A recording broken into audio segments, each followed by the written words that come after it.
नमस्ते दोस्तों, मैं हूं एडवोकेट रचित अग्रवाल और आज मुझे बुलाया है लीगल दोस्त चैनल ने, जो कि यूबी मीडिया के द्वारा संचालित है, लीगल नॉलेज शेयर करने के लिए।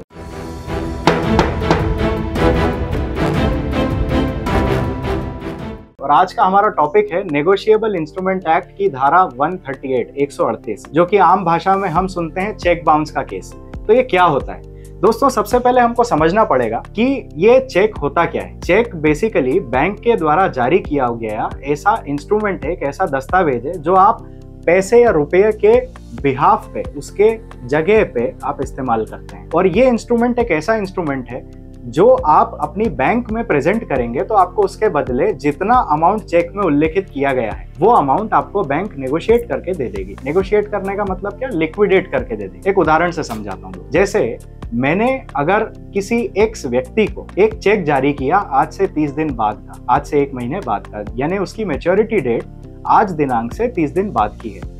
यदि किसी भी व्यक्ति को, उस एक्स व्यक्ति को उस चेक को नेगोशिएट करना है, लिक्विडेट करना है, तो वो 30 दिन के पहले उस चेक का इस्तेमाल नहीं कर सकता। उस चेक पर उल्लेखित राशि को, रकम को डिसबर्स या विड्रॉ नहीं कर सकता। अब मान लीजिए वो चेक मैंने 10,000 रुपए का इशू किया था, 10,000 रुपए रकम उल्लेखित करके चेक बनाया था। परंतु यदि वो व्यक्ति, वो एक्स, उस 10,000 रुपए के चेक का इस्तेमाल जल्दी करना चाहता है, उसे पैसे की आवश्यकता है, रुपए की आवश्यकता है, तो वो चाहे तो उस चेक को किसी अन्य व्यक्ति को दे करके कुछ पैसा कम लेकर के पैसा तुरंत तैयार कर सकता है। क्योंकि ऐसा भरोसा किया जाता है कि जिस भी व्यक्ति ने चेक जारी किया है उस व्यक्ति ने सही कोर्स में वो चेक जारी किया है और उसके अकाउंट में इतने पैसे हैं, तभी वो चेक जारी किया गया। तो जैसे उदाहरण के लिए मैंने 10,000 का चेक दिया एक्स को। अब एक्स को चाहिए आज ही पैसे की जरूरत है, तो एक्स वाई को यदि वो चेक देता है और वाई और एक्स के बीच में ऐसी डील हो जाती है, ऐसा नेगोशिएशन हो जाता है कि वाई 10,000 रुपए का चेक लेकर के 9,700 ही या 9,500 ही एक्स को देगा और एक्स को और वाई को, दोनों को ये सौदा स्वीकार है। तो इस प्रकार उस इंस्ट्रूमेंट को, उस चेक को एक्स ने वाई से नेगोशिएट कर लिया और नेगोशिएट करके अब वो चेक हो गया वाई का। अब 30 दिन के बाद जब वाई बैंक में उस चेक को लगाएगा तो वाई को 10,000 रुपए पूरे मिलेंगे और इस प्रकार वाई को लगभग 300 या 500 रुपए का मुनाफा होगा। तो नेगोशिएबल इंस्ट्रूमेंट एक्ट में नेगोशिएबल इंस्ट्रूमेंट इस प्रकार से समझाया गया है। अब किस किस प्रकार के नेगोशिएबल इंस्ट्रूमेंट होते हैं? तो दोस्तों, चेक को भी नेगोशिएबल इंस्ट्रूमेंट बोला गया है, प्रॉमिसरी नोट को भी नेगोशिएबल इंस्ट्रूमेंट बोला गया है, क्रेडिट नोट को भी नेगोशिएबल इंस्ट्रूमेंट बोला गया है। इस प्रकार कई सारे नेगोशिएबल इंस्ट्रूमेंट होते हैं। परंतु आज के वीडियो में हम सिर्फ चेक की बात करें। हमारे मन में कई सवाल आते हैं कि यदि किसी व्यक्ति ने हमको सेम डेट का या पोस्ट डेटेड कोई चेक दिया है, तो यदि वो चेक जब भी हम बैंक में प्रेजेंट करते हैं तो बैंक में प्रेजेंट करने के बाद यदि वो डिसऑनर हो जाता है, यानी अनादरित हो जाता है, तो ऐसे अनादरण पर जहां पर कारण उल्लेखित है कि इनसफिशिएंट फंड रहा है, यानी पर्याप्त राशि नहीं थी बैंक में, उसके बाद भी चेक जारी किया गया है, तो ऐसे में आप सेक्शन 138 धारा 138 नेगोशिएबल इंस्ट्रूमेंट एक्ट पराक्रम्य साक्ष्य अधिनियम के अंतर्गत केस दायर कर सकते हैं। अब इस केस को दायर करने में कितना समय लगेगा, क्या प्रक्रिया होगी और कितना खर्चा आएगा, आइए उसे समझते हैं। नेगोशिएबल इंस्ट्रूमेंट एक्ट में सबसे पहले तो सेक्शन 139 यानी धारा 139 में एक प्रिजम्पशन दिया गया है। प्रिजम्पशन यानी कानून ये कहता है कि चेक होल्डर को, चेक होल्डर यानी वो व्यक्ति जिसको चेक दिया गया है जारी करके, तो वो व्यक्ति कभी भी इस बात को प्रूफ करने के लिए लायबल नहीं होगा, दायित्ववान नहीं होगा कि उसे चेक क्यों दिया गया, उसे किस पूर्ति के लिए चेक दिया गया है, किस चीज के भुगतान के लिए चेक दिया गया है। यदि चेक उस व्यक्ति के पास है तो ऐसा माना जाएगा कि किसी ना किसी गुड्स, सर्विसेज या पेमेंट के बदले में ये चेक जारी किया गया। तो आपको इस बात की चिंता करने की आवश्यकता नहीं है कि मुझे ये बताना पड़ेगा कि ये चेक मुझे क्यों मिला। दूसरी बात कि यदि वो चेक आपने एज अ सिक्योरिटी लिया है तो आप उसको 138 के अंतर्गत यूज नहीं कर सकते। केवल भुगतान के लिए दिया गया चेक ही सेक्शन 138 नेगोशिएबल इंस्ट्रूमेंट एक्ट में कवर किया जाता है। अब बात आती है कि इसकी प्रक्रिया क्या होगी। तो जैसे ही आप बैंक में चेक प्रेजेंट करते हैं तो अमूमन 2 या 3 दिन में आपको बैंक के द्वारा चेक लौटा दिया जाता है।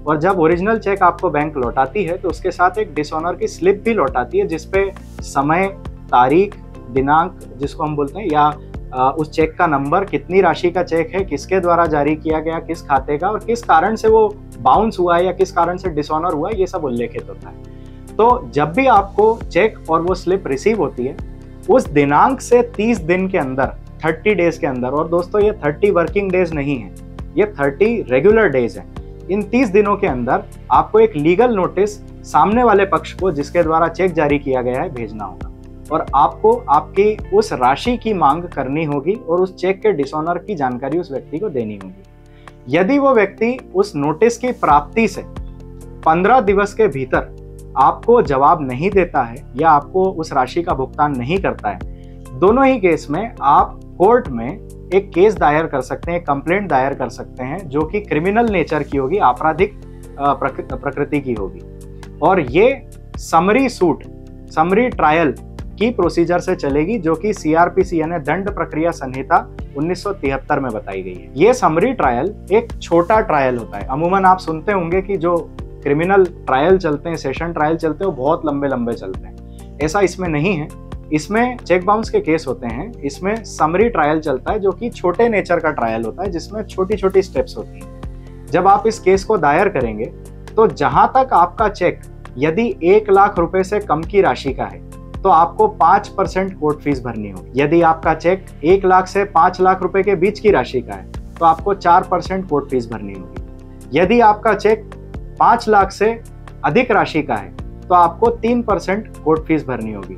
इसको उदाहरण से समझते हैं। जैसे यदि आपका चेक 1 लाख रुपए का है तो आपको 5,000 रुपए कोर्ट फीस वहन करनी होगी। यदि आपका चेक 5 लाख रुपए का है तो आपको पहले 1 लाख तक 5,000 और अन्य जो 4 लाख की स्लैब है उस पर 16,000 4% की दर से, ऐसे आपको कुल 21,000 रुपए कोर्ट फीस भरनी होगी। और यदि हम बात करें 5 लाख से अधिक की, मान लीजिए 10 लाख का चेक है, तो 10 लाख के चेक में आपको 5 लाख तक तो 21,000 रुपए लगे, बचे हुए 5 लाख रुपए पे 3% यानी 18,000 रुपए। इस प्रकार यदि आपका चेक 10 लाख रुपए का है तो 10 लाख रुपए के चेक पे आपको प्रथम 5 लाख तक तो 21,000 रुपए कोर्ट फीस लगी है, बची हुई 5 लाख रुपए पर 3% के स्लैब से 18,000 रुपए और लगेंगे।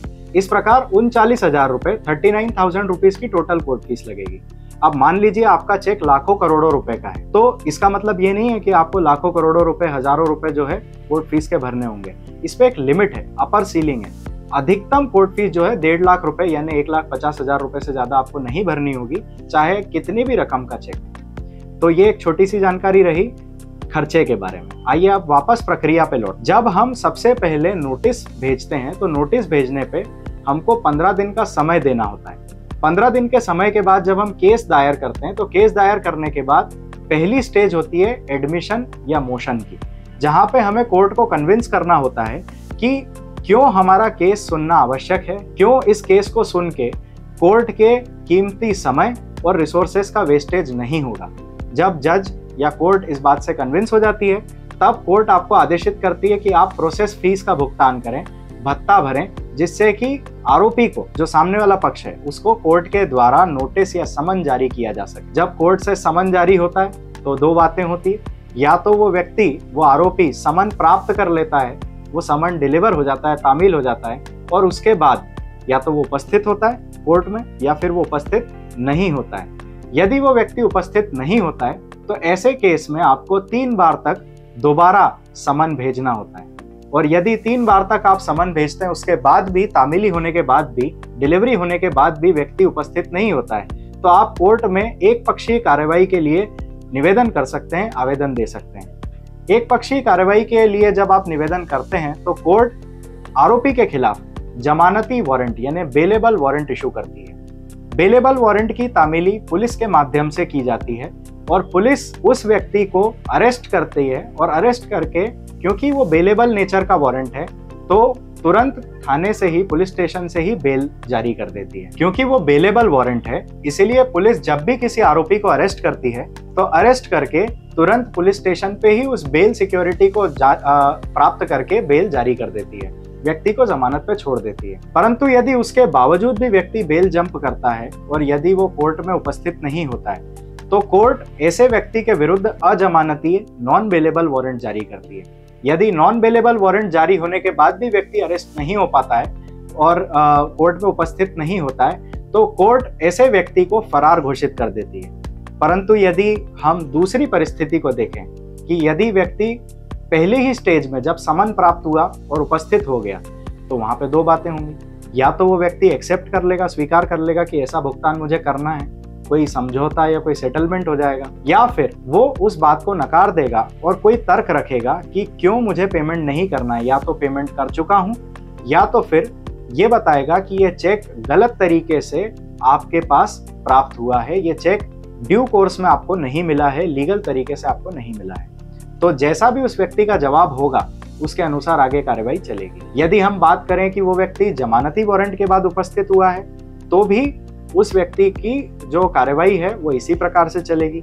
यदि अजमानती वारंट पे वो व्यक्ति अरेस्ट होता है तो उसको कोर्ट में आकर के पहले जमानत करानी होगी, और जमानत कराने के बाद, बेल कराने के बाद ही वो आगे कार्रवाई चला सकता है। तो ये एक छोटी सी कार्रवाई के बारे में मैंने आपको बताया, खर्चे के बारे में बताया और किस प्रकार से हमें काम करना होता है। अब हम बात करते हैं टाइम पीरियड की। तो जिस दिन आपको चेक बाउंस होके स्लिप के साथ बैंक के द्वारा जारी किया गया है, उस दिनांक से 30 दिन के अंदर नोटिस भेजें, और जब आप नोटिस भेजेंगे तो नोटिस में आपको 15 दिन का समय देना है। नोटिस के 15 दिन बीत जाने के बाद आखिरी दिनांक से 30 दिन के अंदर आपको कोर्ट में केस दायर करना है। यदि आप इस टाइम लिमिटेशन को क्रॉस कर देते हैं तो फिर आपका केस नेगोशिएबल इंस्ट्रूमेंट एक्ट की धारा 138 के अंतर्गत चलनीय नहीं होगा, मेंटेनेबल नहीं होगा। तो ये जानकारी थी चेक बाउंस के केस के बारे में। ऐसे ही जानकारी के लिए जुड़े रहिए।